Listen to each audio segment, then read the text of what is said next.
న్యాయం జరుగుతుందని విశ్వసించే బీసీలలో నేను కూడా ఒకరిని కూడా ఈ సందర్భంగా తెలియజేస్తున్నాను. అందుకే పార్టీలకు అతీతంగా, సంఘాలకు అతీతంగా బీసీ ఉద్యమం ఎక్కడ ఉన్నా కూడా పోవటం, ఇటువంటి పెద్దల వక్తలు మాట్లాడుతున్నటువంటి విషయాలను రంగరించుకొని నిజ జీవితంలో ఆచరించే ప్రయత్నం గత కొన్నేళ్ల నుంచి జరుగుతుంది.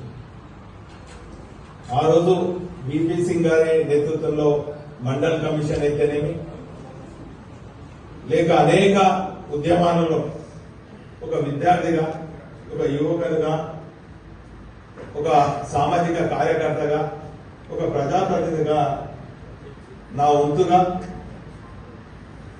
ఏ వేదిక అయినప్పటికీ కూడా బీసీలకు జరగతున్న అన్యాయం గురించి ప్రస్తావించడం జరుగుతుంది. ఇప్పుడు కూడా